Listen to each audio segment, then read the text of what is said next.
Il est minuit. Alors, réveille-toi.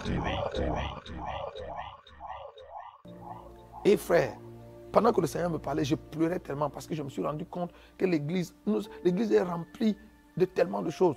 Aujourd'hui, le mouvement de la prospérité fait que nous sommes tous à la recherche d'un peu plus d'argent, un peu plus de connexion, un peu plus de percée. Et nous avons perdu de vue le Seigneur. Et le Seigneur m'a dit, Nyango, ne te laisse pas séduire par le grand nombre de personnes que tu vois qui affluent à l'église. La grande majorité de ces personnes ne viennent pas à l'église pour me chercher. Ce n'est pas moi qu'elles cherchent. Elles viennent pour chercher les choses que je donne. Elles ne veulent pas avoir une relation avec moi. Ce qui les intéresse, c'est les choses que je donne. Et j'ai dit, ah Seigneur. Et le Seigneur m'a dit, c'est comme ça l'état de l'église aujourd'hui. Le cœur des gens qui viennent dans nos églises est rempli de tellement d'envie. La plupart des gens qui viennent dans les églises ne viennent pas parce qu'elles veulent rencontrer Dieu. Elles viennent parce qu'elles veulent se marier, elles veulent voyager, elles veulent travailler, elles veulent avoir des enfants, elles ont des problèmes de santé, elles viennent pour être guéries. Et c'est ça qui explique même aujourd'hui que les gens vont d'église en église. Parce qu'ils cherchent la pharmacie où il y a le bon produit. La Bible dit que Paul vivait dans une crainte. Il dit, je traite durement mon corps et je le tiens assujetti, de peur qu'après avoir prêché aux autres, je sois moi-même rejeté. Si Paul pouvait vivre avec la crainte de rater le ciel, qui sommes-nous, frères et sœurs?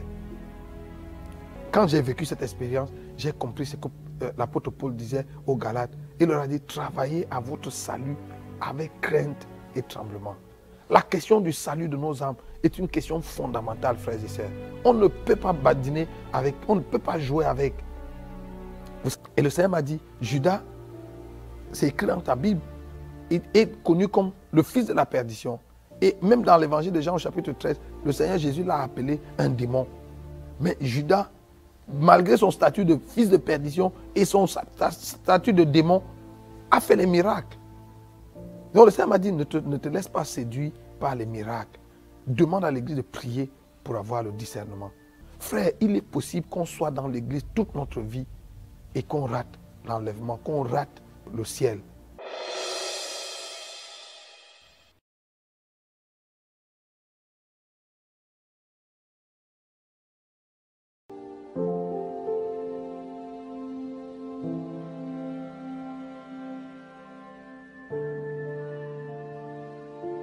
L'histoire que je vous raconte se produit la nuit du 3 juillet 2015.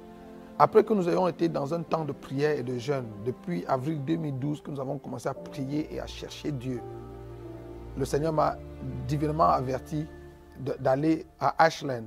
Ashland, c'est un camp de prière qui se trouve aux États-Unis, en Virginie. Et je n'avais jamais été à cet endroit, je ne connaissais même pas cet endroit, je n'avais jamais entendu parler. Même comme j'avais été déjà aux États-Unis plusieurs fois et même en Virginie plusieurs fois, le Seigneur, par son esprit, m'a demandé d'aller à cet endroit parce qu'il voulait me parler. J'ai pris des renseignements et je me suis retrouvé à cet endroit. Et cette nuit donc, du 3 juillet, pendant que nous étions dans le tabernacle, le soir, à l'heure de la prière et l'adoration, je me suis entendu dire une prière que je n'avais pas préméditée. Et la prière, c'était une prière d'enfant. Et je me suis entendu dire, Seigneur, depuis que je marche avec toi et depuis que je te sers, tu ne m'as jamais fait voir où tu habites. Et dès que j'ai dit cette parole, j'ai été enlevé en esprit. Je me suis écroulé à l'hôtel où j'étais tenu et je me suis retrouvé en train de marcher avec un ange qui me conduisait. Nous montions des marches, nous avions comme un escalier devant nous et nous montions les marches. Et nous sommes montés bien haut et nous sommes arrivés devant un grand portail blanc. L'ange qui me conduisait, quand il s'est approché du portail, comme devant une porte automatique, la porte s'est ouverte, l'ange est entré et je suis entré après lui et le portail s'est refermé derrière moi. C'est quand je suis entré, quand le portail s'est refermé derrière moi, que je me suis rendu compte que j'étais en train d'entrer au ciel. Ce soir-là, nous avions un couple d'amis qui était venu de New York et qui était venu nous rendre visite à ce camp. Et quand je suis entré par le portail, le Seigneur a ouvert les yeux de son épouse, de l'épouse de cet ami, et elle m'a vu entrer dans le ciel et elle a dit à mon épouse, je viens de voir ton mari entrer dans le ciel. Donc, c'est comme ça que l'histoire commence. Je me retrouve donc dans le ciel, sur cette rue pavée d'or. Frère, quand la Bible dit que les rues au ciel sont pavées d'or, ce n'est pas une figure de style, ce n'est pas juste une façon de parler, c'est la vérité. Je me suis retrouvé sur cette rue Et je marchais avec l'ange qui me conduisait. Ce qui est intéressant, c'est que nous ne marchions pas comme on marche sur la terre, en faisant 1, 2, en soulevant les pas. J'avais l'impression que j'avais sous mes pieds un tapis roulant qui nous faisait glisser. Et on avançait. Et de part et d'autre de la rue, il y avait une belle cité, de belles maisons. De maisons tellement belles que je n'en ai jamais vues sur la terre. Même bien que j'ai voyagé un peu partout dans le monde et que j'ai visité parmi les coins les plus chics de la terre que j'ai visités, j'ai rien vu, jamais rien vu d'aussi beau. De belles maisons. La verdure, le gazon était d'un vert différent de ce que nous connaissons ici. Les fleurs étaient tellement belles qu'à l'intérieur des fleurs, vous pouviez voir la vie couler dans les fleurs. Et nous avons marché avec l'ange comme ça sur 200 mètres. J'étais curieux, je regardais de gauche à droite. Je me disais que j'allais voir des gens, mais la cité était terminée, les maisons étaient bien construites, elles étaient fermées et elles n'étaient pas habitées. Donc au bout de 200 mètres, à un moment donné, c'est comme si le tapis qui nous faisait rouler s'est arrêté. Et j'avais l'impression d'avoir en face de moi une voiture qui m'avait mis les pleins phares dans les yeux et qui m'éblouissait. La lumière était tellement vive que j'ai fermé mes yeux, j'ai baissé la tête et j'ai dit à l'ange qui me conduisait, est-ce que tu peux demander au chauffeur de la voiture en face de baisser ses phares parce qu'il m'éblouit. Et l'ange m'a dit, Nyangok, ce que tu as en face de toi, ce n'est pas une voiture. Tu es devant la salle du trône. Et la lumière que tu as dans les yeux, c'est le reflet de la gloire de Dieu. Et j'ai été pris de peur. Alors je lui ai demandé, qu'est-ce qu'il faut que je fasse? Et il m'a dit, regarde autour de toi, fais exactement ce que tu vois les 24 vieillards faire. Alors j'ai courbé ma tête, j'ai ouvert les yeux. Et c'est là où je me suis rendu compte qu'à quelques pas de moi, les 24 vieillards étaient couchés tout autour du trône. Ils étaient à plat ventre autour du trône. Ils avaient enlevé leur grosse couronne dorée qu'ils avaient posée au pied du trône. Et ils étaient couchés à plat ventre, les mains étendues devant le trône. Et je me suis couché également comme eux et j'ai étendu mes mains. Et à ce moment-là, j'ai vécu quelque chose d'extraordinaire. Je n'avais jamais vécu quelque chose comme ça. Je n'avais jamais entendu que quelqu'un avait vécu quelque chose de semblable. J'avais l'impression cette nuit-là d'avoir dans mon ventre toutes sortes d'instruments de musique. Et des mélodies célestes sortaient de mon ventre. Sans effort, des mélodies sortaient de mon ventre et montaient devant le trône. Et c'était une musique tellement belle. Au grand bruit qui se faisait autour du trône, on pouvait dire aisément que nous étions peut-être des millions et des millions de personnes qui adoraient Dieu autour du trône ce soir-là. Et c'était tellement bon, c'était tellement beau à vivre que je n'avais pas envie que ça s'arrête. J'étais tellement heureux de vivre ça. Et ça a duré des heures et des heures. Et au bout d'un certain temps, la louange, l'adoration s'est estompée et il y a eu un moment de silence. Quand je suis entré, le portail par lequel je suis entré, c'était la porte de l'ouest, la porte occidentale, et j'allais vers l'est, vers le soleil levant. Et j'avais le trône en face de moi. Mais quand la louange et l'adoration se sont terminées, j'ai ouvert les yeux et je n'étais plus couché à l'endroit où j'étais initialement. J'ai l'impression que pendant la louange et l'adoration, il y avait comme une roue qui nous faisait tourner tout du trône. Et quand tout s'est arrêté, j'ai ouvert les yeux et j'étais plutôt couché à la gauche de l'endroit où j'étais initialement, à la droite du trône. Et de là, j'ai ouvert les yeux et la lumière là-bas était plutôt tamisée et on pouvait regarder. Alors j'ai ouvert les yeux et j'ai levé la tête et j'ai vu au-dessus de ma tête le grand trône blanc. Et il était monté comme sur un chariot. Et le chariot sur lequel le grand trône était monté avait des roues et ces roues étaient vraiment étranges. C'était comme des tunnels. Et j'ai guetté dans le tunnel et je pouvais voir la lumière de l'autre côté. Alors, j'ai essayé de regarder pour voir qui était celui qui était assis sur le trône.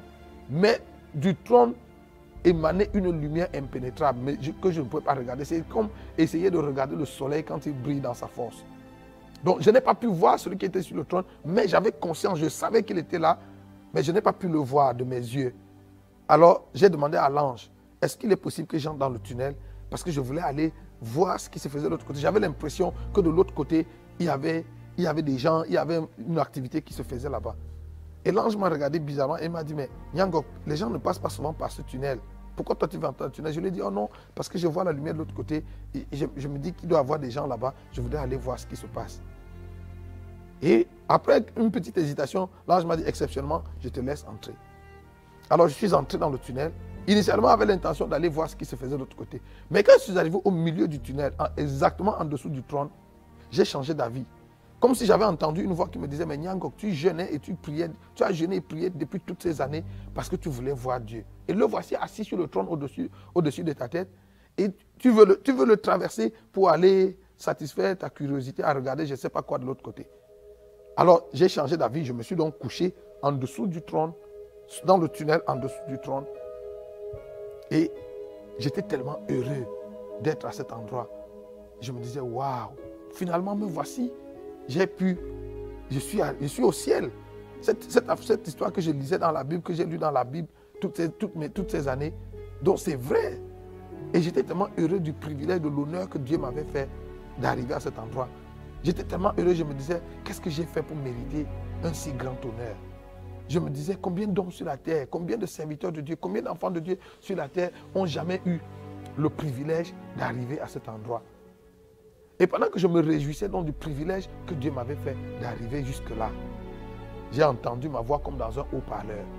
J'ai entendu le Seigneur m'appeler Nyangok. J'ai répondu, oui Seigneur. Et il m'a dit, est-ce que tu as vu la cité lorsque tu es entré dans la ville? Je lui ai dit, oui, j'ai vu la cité. Et il m'a demandé, est-ce que tu as remarqué que les travaux de construction de la cité sont terminés? Que les maisons, les demeures sont construites et qu'elles sont terminées? Je lui ai dit, oui Seigneur, j'ai remarqué. Et il m'a dit, est-ce que tu as aussi remarqué que la cité est inhabitée? J'ai dit, oui Seigneur, j'ai remarqué parce que j'étais curieux. Je me demandais, mais pourquoi il n'y avait personne? Je regardais, je croyais que j'allais voir une ou deux personnes ou reconnaître même des gens. Et j'ai dit, j'ai remarqué qu'il n'y avait personne. Et le Seigneur m'a dit, c'est pour ça que je t'ai fait venir. Je t'ai fait venir ici pour te montrer que les travaux de construction des cités dans lesquelles les élus vont vivre sont terminés. Et que la seconde venue de Jésus sur la terre pour enlever l'Église est plus qu'imminente. Mais que l'Église n'était pas prête. Et le Seigneur m'a dit, je t'ai aussi fait venir pour te montrer. La cité que tu as vue, elle est inhabitée encore parce que ceux qui doivent occuper ces maisons sont encore sur la terre. J'ai dit oui Seigneur. Et le Seigneur m'a dit, si la trompette devait retentir aujourd'hui, un petit nombre de chrétiens seulement sur la terre seraient sauvés. Et je me suis exclamé en disant, mais Seigneur, pourquoi un petit nombre? Et le Seigneur m'a dit, un petit nombre parce que l'Église sur la terre est remplie d'idolâtrie. Et le Seigneur est allé plus loin en me disant, même dans ton Église.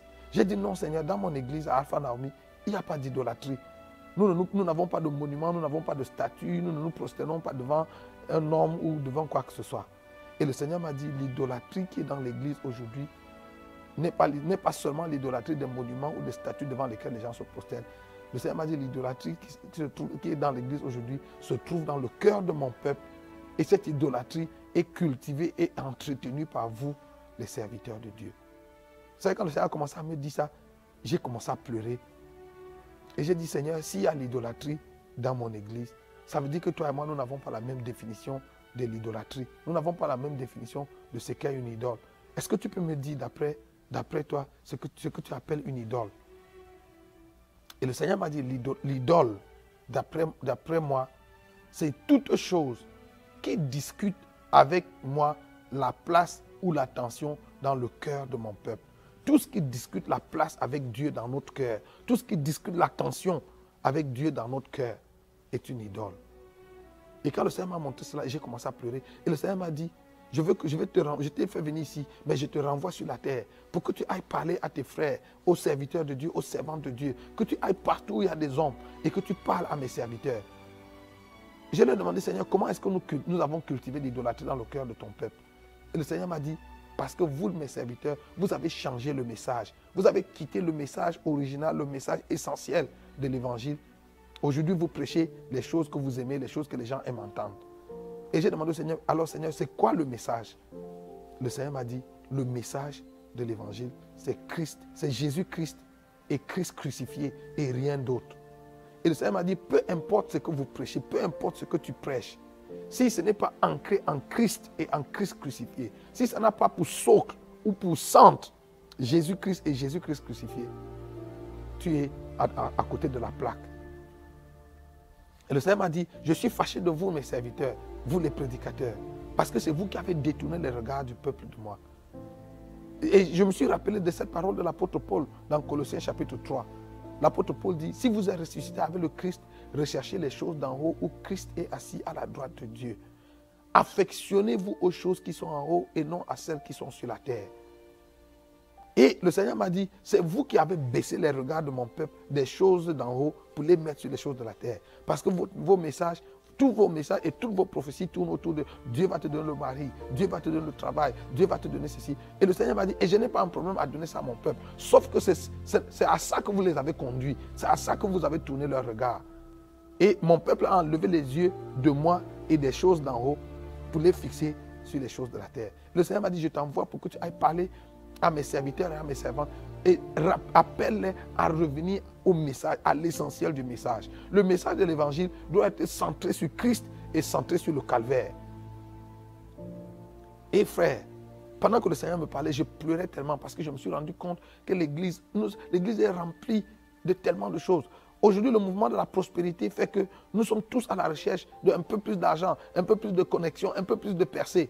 Et nous avons perdu de vue le Seigneur. Et pendant que le Seigneur me disait qu'un petit nombre seulement de personnes allaient être sauvées, je me suis rappelé qu'en janvier 2014, j'avais appelé un de mes amis au Bénin qui est prophète pour le saluer et pour lui adresser les vœux de nouvel an. Et quand nous avons fini les civilités au téléphone, il a commencé à me raconter une expérience qu'il avait vécue. L'année d'avant, en 2013, il avait passé 9 mois en retraite de prière. Il s'était enfermé pour chercher Dieu. Et vers la fin de sa retraite, un soir, pendant qu'il priait, le Seigneur, il a été enlevé, il s'est retrouvé dans une transe et le Seigneur lui a montré une vision. Et le Seigneur lui a montré en vision la fin des temps.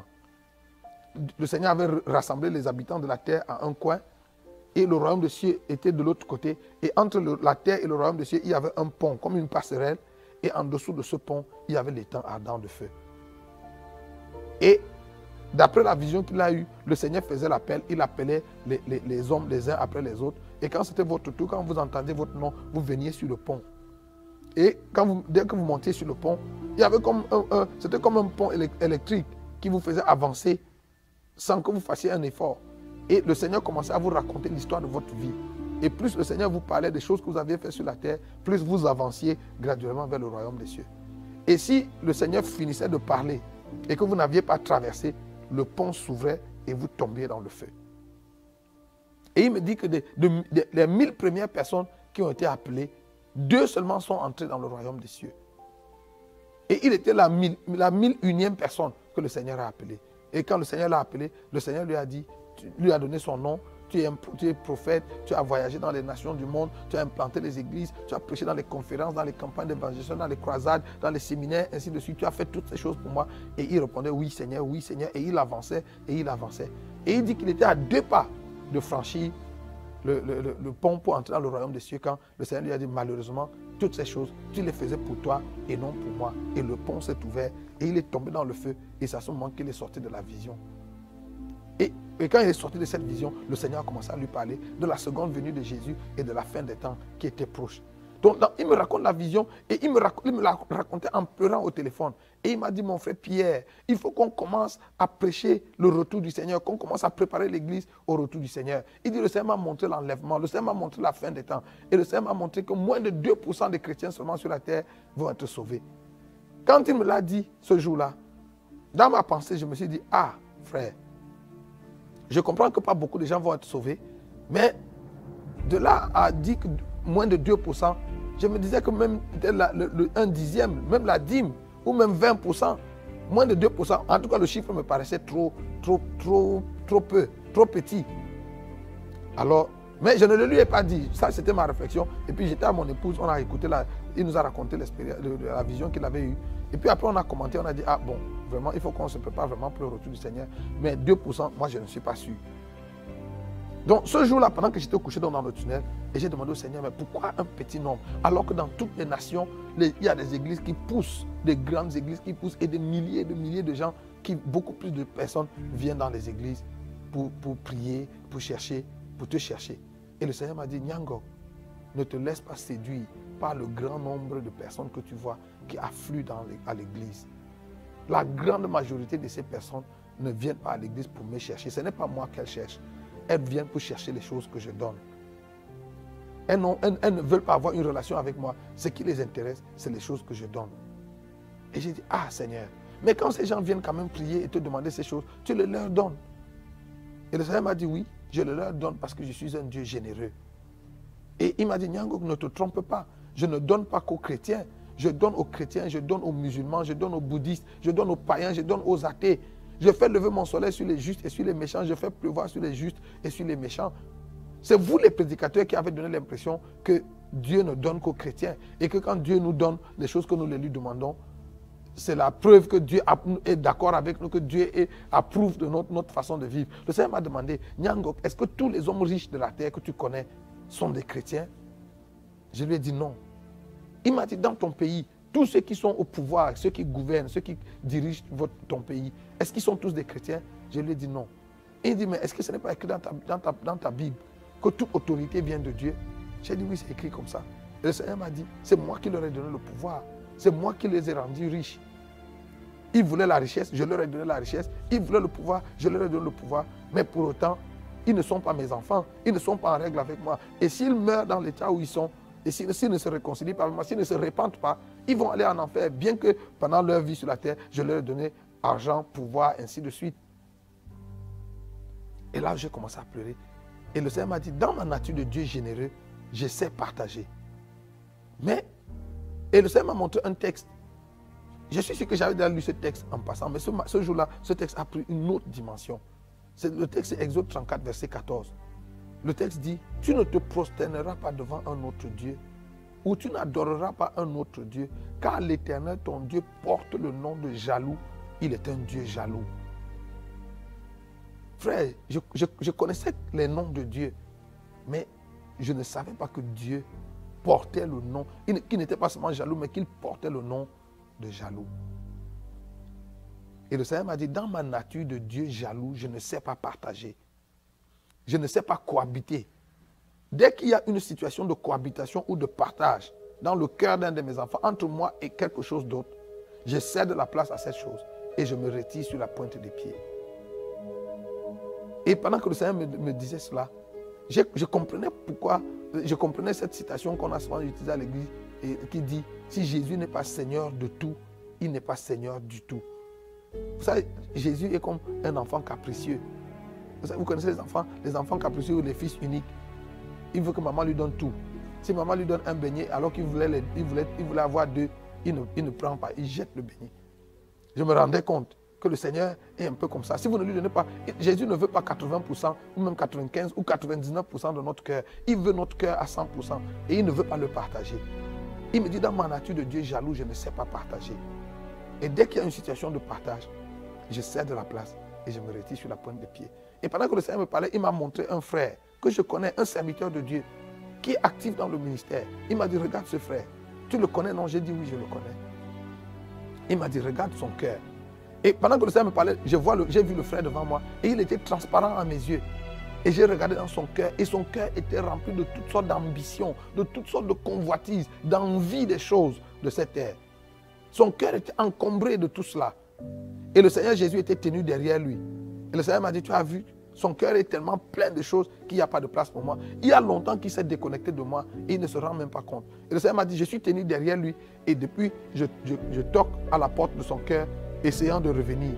Et le Seigneur m'a dit, s'il ne se ressaisit pas et n'ouvre pas son cœur pour que je rentre, si la trompette retentit aujourd'hui et l'enlèvement se produit aujourd'hui, ce frère-là ne sera pas sauvé. Il ne sera pas enlevé. Et le Seigneur m'a dit, et dans l'église, il y a de nombreuses, ils sont de milliers comme lui, qui sont à l'église, mais qui ont le cœur rempli de tellement de choses. Et le Seigneur m'a dit, en cela, Ésaïe a dit vrai, que ce peuple m'honore du bout des lèvres, mais son cœur est loin de moi. Et le Seigneur m'a demandé, Nyangok, est-ce que tu sais pourquoi Ananias et Saphira sont morts? J'ai répondu tout bêtement, oui, ils sont morts parce qu'ils ont menti au Saint-Esprit. Et le Seigneur m'a dit, fais attention, regarde encore le texte. Actes chapitre 5, verset 3. Et le texte est apparu devant moi. Et le texte dit, Pierre dit à Ananias, Ananias, comment le diable a-t-il pu remplir ton cœur au point que tu mentes au Saint-Esprit en retenant une partie de l'argent de la vente de ton terrain? Et le Seigneur m'a demandé, si le cœur d'un enfant de Dieu est rempli de Satan, la place de Dieu en lui est où? Et j'ai dit, ah Seigneur, ça veut dire que Dieu n'a pas de place en lui. Et le Seigneur m'a dit, c'est comme ça l'état de l'église aujourd'hui. Le cœur des gens qui viennent dans nos églises est rempli de tellement d'envie. La plupart des gens qui viennent dans les églises ne viennent pas parce qu'elles veulent rencontrer Dieu. Elles viennent parce qu'elles veulent se marier, elles veulent voyager, elles veulent travailler, elles veulent avoir des enfants, elles ont des problèmes de santé, elles viennent pour être guéries. Et c'est ça qui explique même aujourd'hui que les gens vont d'église en église. Parce qu'ils cherchent la pharmacie où il y a le bon produit. Et quand ils ont trouvé le bon produit, ils l'achètent. Vous savez, à l'hôpital, quand les gens sont malades, ils vont à l'hôpital. Il n'y a personne qui habite l'hôpital. Les gens sont à l'hôpital seulement le temps qu'ils sont malades. Et dès qu'ils ont retrouvé la guérison, ils quittent, ils déménagent. Et aujourd'hui, nous voyons ce phénomène, ce phénomène migratoire dans les églises. Des gens qui vont d'une église à une autre. Ce n'est pas Dieu qu'ils cherchent. Ils cherchent la recette, ils cherchent la solution à leurs problèmes. Et dès qu'ils l'ont trouvé, hop, c'est fini. Le Seigneur m'a dit pour te montrer qu'il y a l'idolâtrie dans l'église. Partout où tu vas partager ce témoignage, demande aux chrétiens d'examiner leur vie de prière. Et le Seigneur m'a dit, sur 10 choses que le chrétien moyen sur la terre demande à Dieu chaque jour, 9,5 sont les choses de la terre. 9,5 sont des choses qu'il veut pour lui-même, pour les brûler, pour les utiliser dans sa vie. Très peu, ils sont un très petit nombre de chrétiens sur la terre qui viennent dans ma présence au quotidien parce qu'ils veulent me rencontrer, parce qu'ils veulent parler avec moi, parce qu'ils veulent communier avec moi, parce qu'ils veulent entretenir une relation avec moi. Frère, pendant que le Seigneur me parlait, je sentais le cœur de Dieu brisé. Vous savez, est-ce qu'il vous est déjà arrivé d'être amoureux, de tomber amoureux de quelqu'un ou d'aimer quelqu'un qui ne vous aime pas en retour? Est-ce que vous savez le sentiment que ça fait d'aimer quelqu'un qui ne vous aime pas? Ou alors d'être avec quelqu'un qui ne vous aime que à cause des choses que vous lui donnez? Ceux qui sont mariés savent, dans certains foyers, il y a des maris ou des femmes, des époux qui aiment leur conjoint, qui les aiment à mourir, mais leur conjoint n'a pas de temps pour eux. C'est exactement ce que l'Église fait à Dieu. Le Seigneur nous aime, il nous aime d'un amour profond, il nous aime d'un amour éternel. Mais nous ne l'aimons pas en retour. Ce que nous aimons chez lui, tout ce que nous voulons, c'est les choses qu'il nous donne. Nous voulons qu'il exauce nos prières, qu'il nous donne l'argent, qu'il nous donne le voyage, qu'il nous donne le travail, qu'il nous donne les voitures, qu'il nous donne les maisons, qu'il nous donne ces choses. Et nous n'avons presque pas de temps à passer avec lui. Nous n'avons pas de temps à lui consacrer. Et pendant que le Seigneur me parlait, je sentais son cœur brisé. Et le Seigneur m'a dit, je veux que tu ailles parler à mon église, que tu ailles ramener mon église vers moi. Et le Seigneur m'a dit, vous les prédicateurs, c'est vous qui avez éloigné le peuple de moi. Et pendant que le Seigneur me parlait, il m'a montré un prédicateur qui est en train de prêcher. Il dit, regarde ce pasteur, depuis qu'il prêche, ça fait plus de 30 minutes qu'il prêche, il ne parle pas de moi. Les regards du peuple sont tournés vers lui et non vers moi. Et pendant que je regardais dans ce frère, il était en train de prêcher. Il était en train de prophétiser. Je prophétise que si tu dis Amen, ta percée va venir dans 24 heures. Si tu donnes une offrande, il disait ces choses que nous entendons régulièrement dans les églises. Et le Seigneur a dit, tu vois, ça fait 30 minutes qu'il parle. Et il tourne les regards du peuple vers les choses qu'ils vont avoir. S'ils disent Amen, s'ils se connectent, s'ils donnent une offrande. Mais il ne tourne pas les regards du peuple vers moi. Je suis là, mais il n'amène pas le peuple à me voir. Le Seigneur a dit, vous mes serviteurs, je vous ai appelés, je vous ai envoyés pour que vous tourniez les regards du peuple vers moi et non vers vous. Ce que vous avez fait aujourd'hui, c'est que vous avez tourné les regards du peuple vers vous. Et c'est vrai. Vous savez, aujourd'hui, nous faisons tellement la promotion de notre personne, de nos ministères, de nos onctions, que dans la pensée de nos fidèles, ils ne voient plus Dieu. C'est l'homme de Dieu qu'on voit. Et le Seigneur m'a dit, il est temps que vous retourniez les regards du peuple vers moi. Ramenez le peuple à moi et non à vous. Ça, le Seigneur a commencé à me parler de l'idolâtrie dans l'église. Il m'a dit, certains d'entre vous prédicateurs, quand vous vous tenez sur le pupitre pour prêcher, vous passez le temps à parler de vous, de vos chaussures, de combien votre chaussure a coûté, de combien votre costume a coûté, votre montre, votre voiture, et je ne sais pas de quoi d'autre. Le Seigneur m'a dit, est-ce que tu sais qu'il n'y a aucun homme sur la terre qui fera le ministère autant que je l'ai fait en mon temps? J'ai dit oui, Seigneur. Et il dit, est-ce que tu as remarqué que nulle part dans les évangiles, je n'ai moi-même fait aucune allusion ni à mon vêtement, ni à mes chaussures, ni à la maison dans laquelle j'habitais, ni à rien d'autre. J'ai dit oui, Seigneur.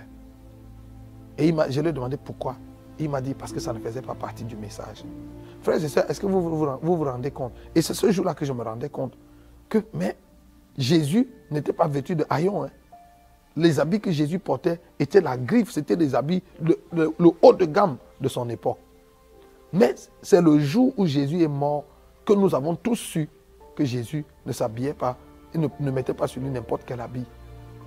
Et pourtant, il était si somptueusement vêtu et il n'en a jamais fait allusion. Le Seigneur m'a dit, vos habits, vos voitures, vos maisons et tout ce que vous avez dans votre compte en banque n'a rien à voir avec le message de l'évangile. Et le Seigneur m'a dit, tout ça là, c'est ça qui contribue à cultiver l'idolâtrie dans le cœur de mon peuple. Parce que c'est à ça que vous braquez leur regard.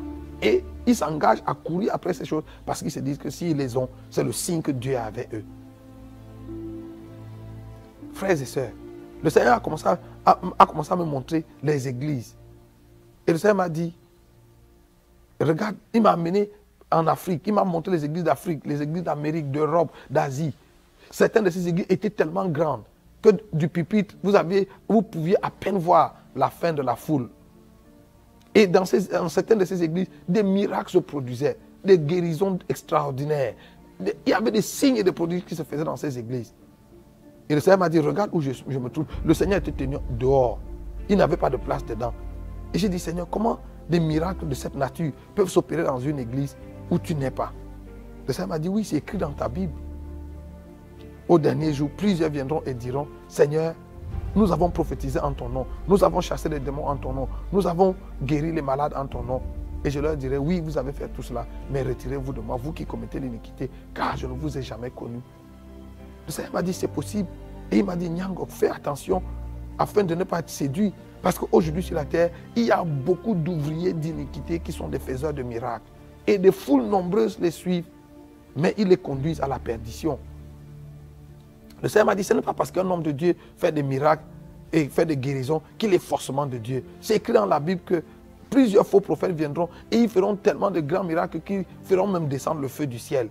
Et le Seigneur m'a dit, il faut que tu demandes à l'église de prier ardemment pour recevoir le don du discernement. Sinon, beaucoup de chrétiens, beaucoup d'élus vont être séduits, vont être entraînés par le mouvement de l'heure. Et le Seigneur m'a montré ces églises. Et j'ai dit, Seigneur, comment ça? Comment c'est possible?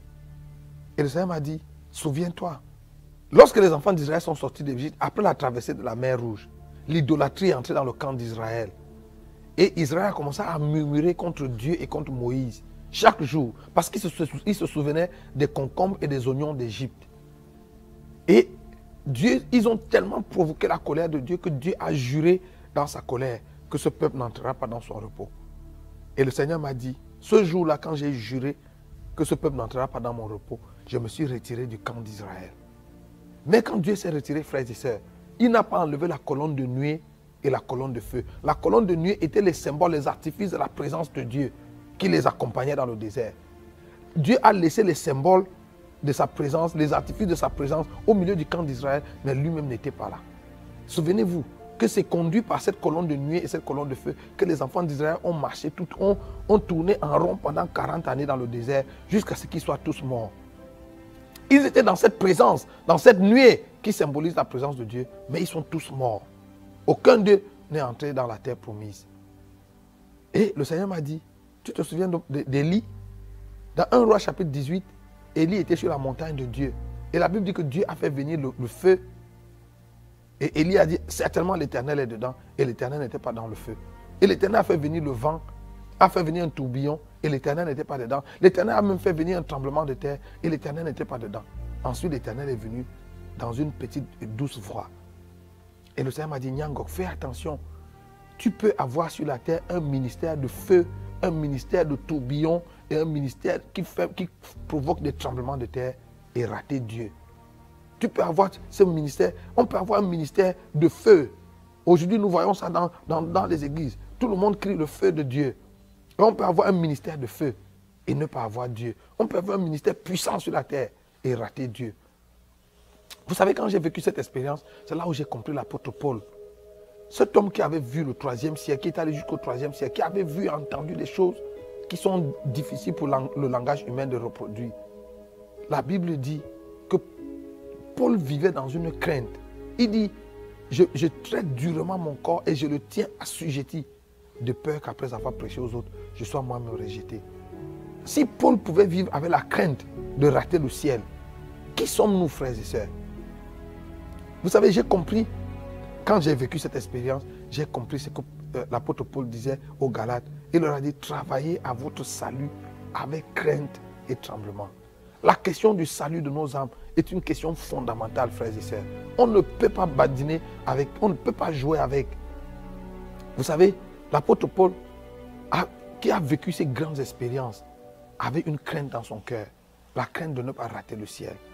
Le Seigneur a continué de me parler et à me montrer l'état de l'église, à me montrer l'idolâtrie dans l'église. Il m'a dit, regarde comment l'idolâtrie se manifeste dans l'église. Quand les chrétiens viennent à l'église et que c'est le moment des offrandes, chacun de nous met sa main dans sa poche et sort un billet de banque, $1, $5, $10 ou 1000 francs, 5000, quelle que soit la monnaie qu'on utilise. On prend une certaine quantité d'argent qu'on met dans le panier d'offrande. C'est notre offrande à Dieu. Mais si pendant le même culte, un prophète commence à prophétiser sur la vie des gens, les mêmes personnes qui venaient de donner à Dieu $1 ou 1000 francs ou 5000 vont rentrer dans leur poche et sortir une somme importante d'argent pour aller mettre sur l'autel pour se connecter à la prophétie. Le Seigneur m'a dit ça, c'est l'idolâtrie. Parce que quand il faut donner à Dieu, quand il faut donner par amour pour Dieu, nous lui donnons les jetons, nous lui donnons la monnaie que nous avons dans nos poches, nous lui donnons les restes. Mais quand il faut donner pour nous-mêmes, pour notre percée, pour notre miracle, nous faisons la vraie, nous donnons des vraies offrandes. Le Seigneur m'a dit ça, c'est l'idolâtrie. Le Seigneur m'a dit, regarde l'idolâtrie dans l'église. Regarde tous ceux qui sont des travailleurs, fonctionnaires, élèves et étudiants à l'église. Tous les jours de la semaine, de lundi à vendredi, ou même jusqu'à samedi pour certains, ils se lèvent chez eux tous les matins à 5 heures pour s'apprêter, pour aller au travail, pour aller à l'école. Ils s'arrangent à être à l'heure pour qu'à 7h30 ou à 8h, ils soient au travail. Mais les mêmes personnes, dimanche matin, viennent à l'église en retard. Le culte commence à 9h ou à 10h et ils arrivent en retard. Et le Seigneur m'a dit, ça aussi c'est de l'idolâtrie. J'ai dit, Seigneur, comment ça? Le Seigneur m'a dit, parce que ces frères ne voient pas que c'est moi la source de leur vie. C'est pour ça qu'ils donnent plus d'attention à leur travail, parce qu'ils pensent que leur travail, c'est ça qui est la source de leur vie. Que leur vie dépend, leur suivi dépend de leur travail, de leurs études, ainsi de suite, et pas de moi. C'est pour ça que quand le Seigneur m'a dit ça, j'ai dit à mes enfants, vous voyez, même vous êtes menacés par l'idolâtrie. Parce que mes enfants, des plus grands aux plus petits, tous les jours, de lundi à vendredi, c'est à 5 heures que tout le monde se réveille. Le temps de se laver, de prendre rapidement le petit déjeuner et de prier pour aller à l'école. Si pendant la dévotion matinale, j'essaye même de rallonger de 2 ou de 5 minutes, ils commencent à s'agiter parce qu'ils ne veulent pas être en retard. Et je leur ai dit, vous voyez, mais dimanche matin, pour vous réveiller le matin, il faut qu'on maman crie, qu'on bavarde. J'ai dit, ça c'est l'idolâtrie. Vous êtes guettés, vous aussi l'idolâtrie vous guette. Donc le Seigneur a commencé à me montrer tellement de cas d'idolâtrie dans l'église. Et c'était tellement vrai. C'était tellement vrai. Et le Seigneur m'a dit, la plupart d'entre nous, chrétiens à l'église, nous sommes pleins d'ambition. Le Seigneur m'a dit, il y a 2 types de chrétiens et 2 types de serviteurs de Dieu sur la terre. Ceux qui servent Dieu et ceux qui se servent de Dieu. Et le deuxième groupe, ceux qui se servent de Dieu, sont les plus nombreux. Vous savez, pour la plupart des chrétiens aujourd'hui, Dieu n'est pas notre objectif, Dieu n'est pas notre fin. Dieu est le moyen, l'outil que nous utilisons pour arriver à notre fin, pour obtenir ce que nous voulons. Et ça, c'est l'idolâtrie. Frère, Dieu doit être notre fin. La raison de notre amour, l'objet de notre attention doit être Dieu. Pas les choses que Dieu donne. La Bible dit, dans Luc chapitre 12, le verset 29 à 31, Jésus a dit, ne vous inquiétez pas de ce dont vous serez vêtus, de ce que vous mangerez, de là où vous habiterez. Car votre Père céleste sait que vous avez besoin de ces choses. Toutes ces choses, ce sont les païens du monde qui les recherchent. Le Seigneur m'a dit, tout évangile qui vise à satisfaire les besoins des hommes, c'est du paganisme. Vous savez, notre devoir en tant que serviteur de Dieu, ce n'est pas de pouvoir aux besoins des gens, de satisfaire les besoins des gens. Notre devoir en tant que serviteur de Dieu, c'est de conduire les gens à Dieu. Et c'est Dieu qui, en retour, pourvoit leurs besoins. Donc l'objet de nos recherches ne doit pas être de chercher le mari, le travail, ainsi de suite. Nous devons être engagés à chercher Dieu, à aimer Dieu, à nous attacher à Dieu. Et il a fait la promesse que si nous cherchons le royaume de Dieu et sa justice, toutes les autres choses pour lesquelles les autres meurent, pour les avoir, il nous les donnera gratuitement. Vous savez, parlant des miracles dans l'église, Le Seigneur m'a dit, tu as vu Judas, il faisait partie des 70 quand Jésus les a envoyés avec le pouvoir de guérir les malades et d'opérer les miracles. Judas était parmi les gens qui sont revenus et ont dit, Seigneur, oh, même les démons nous étaient soumis en ton nom. Et Jésus leur a dit, ne vous réjouissez pas de ce que les démons vous soient soumis. Réjouissez-vous plutôt de ce que vos noms soient inscrits dans le livre de vie. Le Seigneur m'a dit, je leur ai dit parce que même les ouvriers d'iniquité peuvent faire les miracles, peuvent faire que les démons se soumettent. Et Judas était parmi les disciples de Jésus, dans les mains de qui le pain s'est multiplié. Vous vous souvenez, Jésus, quand il a nourri les foules, il a béni le pain, l'a donné à ses disciples. Et c'est pendant que les disciples partageaient le pain que le pain s'est multiplié. Même dans les mains de Judas, le pain s'est multiplié. Et le Seigneur m'a dit, Judas, c'est écrit dans ta Bible, il est connu comme le fils de la perdition. Et même dans l'évangile de Jean au chapitre 13, le Seigneur Jésus l'a appelé un démon. Mais Judas, malgré son statut de fils de perdition et son statut de démon, a fait les miracles. Donc le Seigneur m'a dit, ne te laisse pas séduire par les miracles. Demande à l'église de prier pour avoir le discernement. Frère, voilà le message que le Seigneur m'a donné. Le Seigneur m'a dit, je te renvoie pour que tu ailles parler à l'église. Que tu ailles demander à l'église de se préparer parce que la seconde venue de Jésus est plus qu'imminente. Frère, alors que je vous parle, je ne sais pas quel jour le Seigneur vient. Je ne sais même pas en quelle année. Je ne sais pas combien de temps il nous reste. Mais la seule chose que je sais, c'est que les signes de son avènement se sont multipliés autour de nous. Si vous regardez autour de nous, regardez la société telle qu'elle va. Tout le monde peut dire, même sans être prophète, que nous vivons vraiment la fin des temps. Je vous annonce, frère, que le Seigneur est à la porte. Est-ce que tu es prêt pour le retour du Seigneur? Vous savez, la Bible dit, que sert-il à un homme de gagner le monde entier s'il perd son âme? Le salut de votre âme est une chose capitale. Vous savez, dans cette expérience que j'ai vécue, je me suis rendu compte qu'entrer au ciel, ce n'est pas une affaire simple. Ce n'est pas une affaire que tout le monde tout le monde ne va pas seulement entrer au ciel. Vous savez, le Seigneur Jésus, de sa propre bouche, a dit dans Matthieu 11, verset 12, depuis le temps de Jean-Baptiste jusqu'à aujourd'hui, le royaume de Dieu est forcé et seuls les violents le prennent par la force. Donc le royaume de Dieu, ce n'est pas pour les gentlemen qui ont leurs mains dans la poche, qui marchent vers le ciel en sifflotant. Si vous devez entrer au ciel un jour, vous devez vous déterminer. Vous devez avoir une résolution ferme et travailler acharnement à votre salut. Encore que Jésus a dit que si votre œil est pour vous une pierre d'achoppement, ou si votre main est pour vous une occasion de chute, coupez-le, arrachez votre œil. Il vaut mieux pour vous d'entrer dans le ciel borgne, boiteux ou manchot que d'avoir vos deux pieds et aller en enfer. Donc, c'est de cette rigueur qu'il s'agit. Si vous devez entrer au ciel un jour, vous devez avoir cette rigueur. Vous savez, un jour, on a demandé au Seigneur Jésus dans Luc chapitre 13, Seigneur, n'y a-t-il que peu de gens qui vont être sauvés? Je crois le verset 23. Au verset 24, Jésus répond, efforcez-vous d'entrer par la porte étroite, car plusieurs chercheront à y entrer et ne le pourront pas. Pourquoi on doit s'efforcer si l'entrée du ciel est acquise? Si l'entrée du ciel est donnée à tout le monde? Non. Le Seigneur a dit, efforcez-vous d'y entrer, parce que plusieurs chercheront à y entrer et ne le pourront pas. Je vous pose la question. Quand Jésus dit que plusieurs chercheront à y entrer et ne le pourront pas, il parle de qui?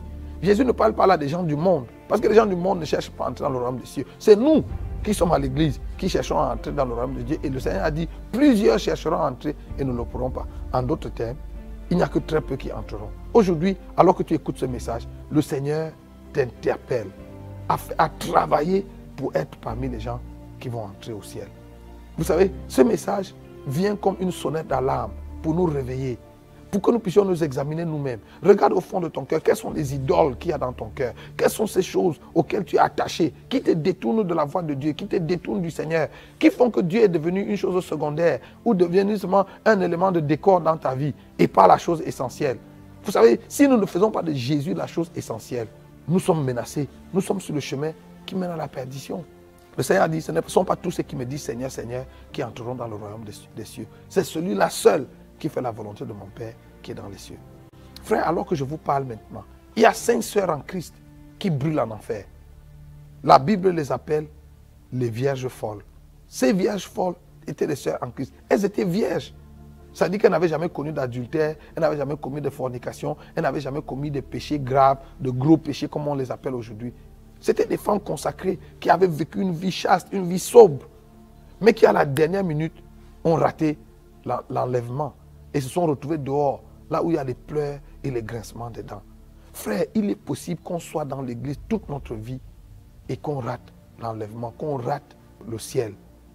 Vous savez, si aller au ciel n'est pas une chose à laquelle nous sommes vraiment attachés, nous pouvons rater le ciel. Vous savez, l'apôtre Paul a dit quelque chose dans 1 Corinthiens chapitre 15 qui me fait peur.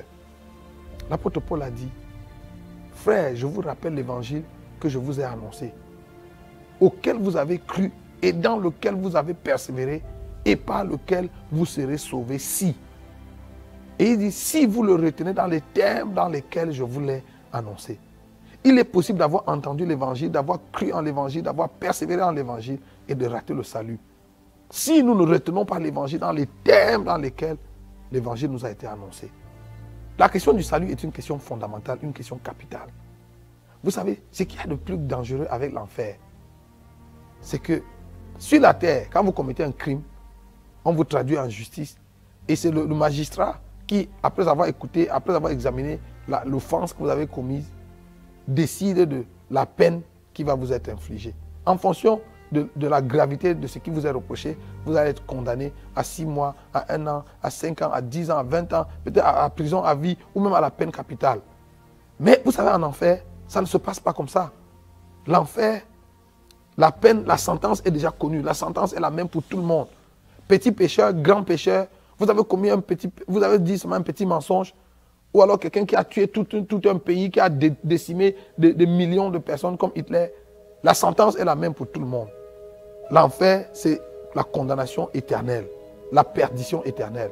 Imaginez donc ces 5 vierges qui, pendant qu'elles étaient sur la terre, n'ont pas connu les plaisirs de ce monde, ne se sont pas livrées au péché comme les autres, mais qui vont quand même subir la même sentence que les drogués, les bandits, les grands chemins, les criminels, les grandes prostituées. Frère, si tu m'entends aujourd'hui, voici l'heure de faire la paix avec Dieu. Voici le moment de te ressaisir. Arrête-toi et regarde au fond de toi-même. Est-ce que tu es prêt pour le ciel? Est-ce que tu es prêt pour l'enlèvement? Si la trompette retentissait aujourd'hui, est-ce que tu es sûr que tu fais partie de ceux qui vont t'enlever? Ou bien ton cœur est emporté par la volupté des choses de ce monde, par la convoitise des yeux et l'orgueil de la vie. Est-ce que ton cœur est circoncis? Est-ce que ton cœur appartient vraiment à Jésus? Vous savez, à la dernière page de notre Bible, Apocalypse chapitre 22, les 11 derniers versets, Dieu a inscrit quelque chose dans les derniers versets de la Bible. Et il les a écrits à cet endroit-là, afin que nul ne l'ignore. Le Seigneur a dit que celui qui est saint se sanctifie davantage. Et que celui qui est juste soit encore plus juste. Mais celui qui pêche, qu'il pêche davantage. Vous savez, le Seigneur nous donne la liberté. Écoute-moi frère, si tu es à l'église et tu n'as pas pour objectif premier d'aller au ciel et de vivre, de passer l'éternité avec Dieu, tu perds ton temps. Autant mieux aller dans le monde. La Bible te donne la permission d'aller dans le monde et de vivre dans le monde. Vis dans le monde, vis 100 à l'heure. Fais ce que tout le monde fait. Vas-y là dehors, couche avec tous les hommes, toutes les femmes, couche même avec les animaux comme on voit aujourd'hui. Bois tout ce qu'il y a à boire, les liqueurs, les alcools, les vins, prends même la drogue, fais tout ce qu'il y a là. Parce que la sentence sera la même au bout du compte. Mais si tu es résolu d'aller au ciel, frère, je lance un appel, engage-toi. Peut-être que tu m'écoutes aujourd'hui et tu n'es pas né de nouveau. Tu n'as pas reçu Jésus comme ton Seigneur et ton Sauveur personnel. Je voudrais te donner l'occasion de recevoir Jésus, d'inviter Jésus dans ta vie. Ce n'est pas par un hasard. Tu n'es pas seulement tombé sur cette chaîne par hasard. Tu ne regardes pas, tu n'écoutes pas ce message à ce moment par hasard. Dieu a voulu que tu écoutes ce message parce qu'il voulait que tu fasses partie de ceux qui vont être sauvés, de la minorité qui va être sauvée. Je te lance cet appel. Si tu n'as pas reçu Jésus dans ton cœur comme ton Seigneur et ton Sauveur, voici l'occasion de le faire. Et pour recevoir Jésus dans ton cœur comme ton Seigneur et ton Sauveur, tu n'as pas besoin, il n'y a pas de formule. La seule chose que tu dois faire, la Bible dit, quiconque invoquera le nom du Seigneur sera sauvé. La seule chose que tu dois faire, c'est d'invoquer le nom du Seigneur en toute vérité et en toute sincérité. Si tu ouvres ton cœur maintenant et tu dis à Jésus, Seigneur Jésus, viens dans ma vie et sauve-moi. C'est tout ce que tu dois dire du fond de ton cœur et Jésus va venir dans ta vie et tu vas être sauvé. Mais pour toi qui es chrétien et qui est un pied dedans, un pied dehors, ou qui est à l'église, mais qui a le cœur, ton cœur a été emporté par les plaisirs de ce monde, à la recherche du travail, du mariage et je ne sais pas quoi. Je te lance l'appel. Ouvre ton cœur. Laisse le Seigneur Jésus circoncire ton cœur. Laisse le Seigneur Jésus nettoyer ton cœur. Enlève toi-même les idoles de ton cœur et jette-les dans le feu. À la fin de mon entretien avec le Seigneur, je lui ai posé la question, Seigneur, maintenant que tu m'as fait la grâce de venir jusqu'ici, est-ce que tu peux me montrer dans mon cœur quelles sont les idoles qu'il y a qui peuvent m'empêcher de venir vivre ici éternellement? Et le Seigneur m'a dit, Nyangok, s'il y a encore quelque chose sur la terre qui t'impressionne, cette chose est une idole. S'il y a encore quelque chose sur la terre que tu dois avoir à tout prix, que tu dois faire à tout prix, ou un endroit où tu dois aller à tout prix, toutes ces choses-là sont des idoles. Voilà la dernière chose que le Seigneur m'a dit. Et l'entretien s'est terminé et je me suis retrouvé sur la terre. J'ai été enlevé ce jour-là, il était 20 h exactement à l'horloge de l'église.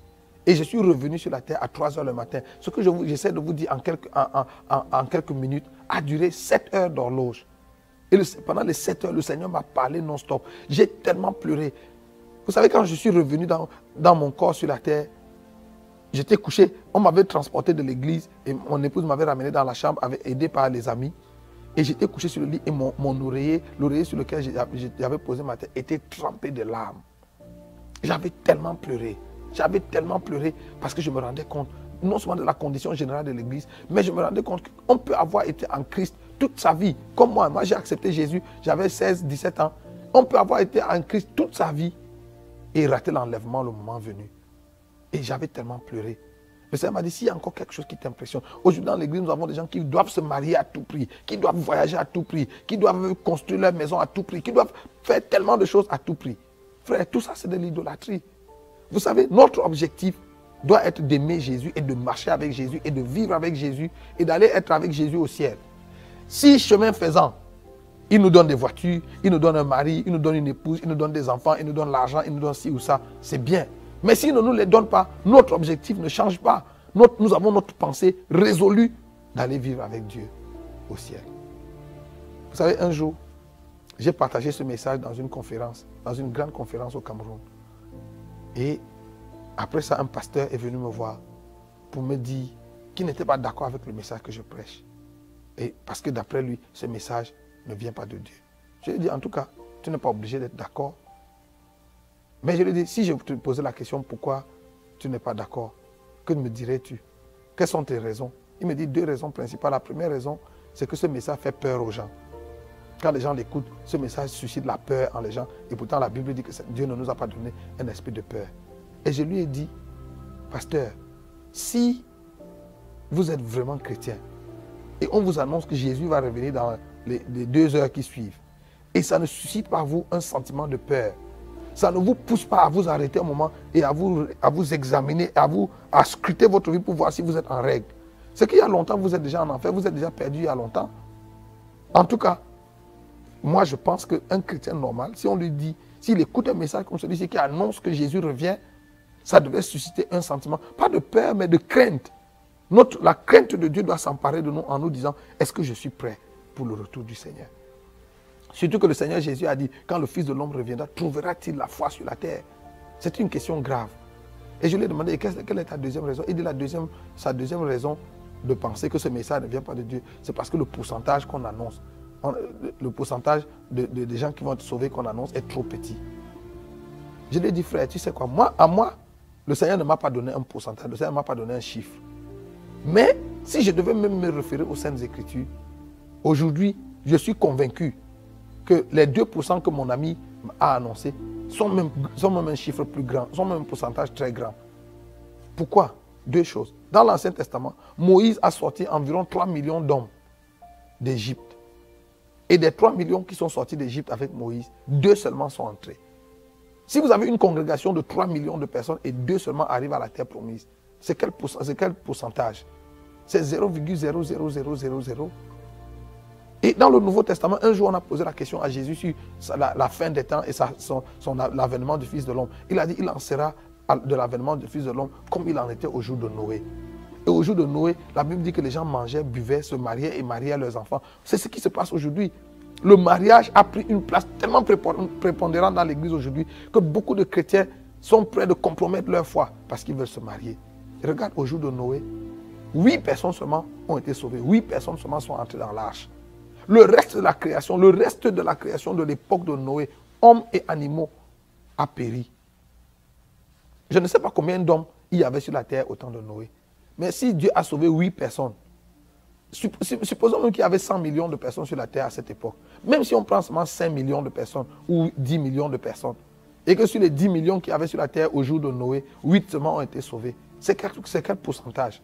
Et le bon Dieu, assis au ciel, a vu toute la création de l'époque décimée par les eaux. Et il n'a rien fait pour les sauver parce que la porte du salut s'était refermée dans l'arche. Donc au jour d'aujourd'hui, je suis même convaincu que 2%, c'est un chiffre très grand. C'est pour ça qu'il faut que tu t'efforces, frère, de faire partie de la petite minorité qui va être sauvée. En fait, la raison pour laquelle le Seigneur m'a renvoyé, et je vous annonce, je vous dis, frère, le ciel est tellement beau que chaque fois qu'on y entre, personne n'a envie de sortir. Ce jour-là, le Seigneur a dû me forcer de rentrer. Vous savez, quand je suis entré au ciel, c'était tellement beau que je n'avais pas envie de revenir. Oui, je pensais à ma femme, je pensais à mes enfants, je pensais à tout ce que j'avais ici sur la terre. Mais ça n'avait rien, aucune commune mesure. On ne pouvait pas comparer ça à la gloire du ciel. En fait, quand le Seigneur m'a dit, je te renvoie, je lui ai dit, non Seigneur, moi je veux rester ici, je ne veux plus partir. Le Seigneur m'a dit, il faut que tu retournes parce que ta mission n'est pas terminée. Donc aujourd'hui, je voudrais lancer cet appel. Toi qui m'écoutes, que ce soit que tu sois en train de regarder ça à la télé, dans ton ordinateur, ou même que ce soit en audio, que tu l'entends dans une radio, je voudrais te donner l'occasion. Tu as écouté ce message et il a interpellé ton cœur. Le Seigneur t'a interpellé par ses paroles. Et tu veux naître de nouveau. Tu veux être réconcilié avec Dieu. Je vais prier avec toi. Pose ta main sur ton cœur et dis, invite Jésus. Dis simplement, Seigneur Jésus, viens dans ma vie. Sauve-moi maintenant. Au nom de Jésus. Si tu le fais du fond de ton cœur, Jésus va venir dans ta vie à l'instant même. Et il va faire de toi son enfant. Je voudrais prier pour toi qui viens de faire cette prière, de prendre cet engagement au fond de ton cœur. Seigneur Jésus, je te rends grâce pour ces hommes et ces femmes, ces frères et sœurs qui ont entendu cette parole aujourd'hui et qui prennent l'engagement de te recevoir, de faire la paix avec toi. Par l'autorité que tu m'as donnée en tant que ton serviteur, je déclare le pardon de leurs péchés au nom de Jésus. Et je demande que leur nom soit inscrit maintenant dans le livre de vie de l'agneau et que la main de Dieu soit sur eux. Scelle-les du Saint-Esprit de la rédemption jusqu'au jour de ton avènement. Au nom puissant de Jésus-Christ. Amen. Et je voudrais prier pour toi aussi qui a écouté ce message, qui est chrétien, qui est serviteur de Dieu, servant de Dieu. Et tu te rends compte que l'idolâtrie a gagné ton cœur. Il y a tellement d'idoles dans ton cœur. Et tu veux recevoir de Dieu la grâce pour te défaire, pour te débarrasser de ces idoles. Je vais prier avec toi. Si tu veux, pose ta main aussi sur ton cœur et nous allons prier ensemble. Seigneur, voici tes serviteurs et tes enfants pour qui je prie maintenant. Étends ta main sur nos vies. Que sanctifie-nous par ta vérité, car ta parole est la vérité. Laisse que cette parole qui a été prêchée aujourd'hui circoncile au cœur de ton peuple. Nous débarrasse de toute forme d'idole. Nous débarrasse de toute forme d'idolâtrie. Au nom de Jésus. Merci Seigneur de faire une œuvre nouvelle dans la vie de tous ceux qui ont entendu et qui répondent à ce message. À toi soit la louange, à toi soit la gloire, parce que tu es fidèle et tu le feras. Dans le nom de Jésus le Christ.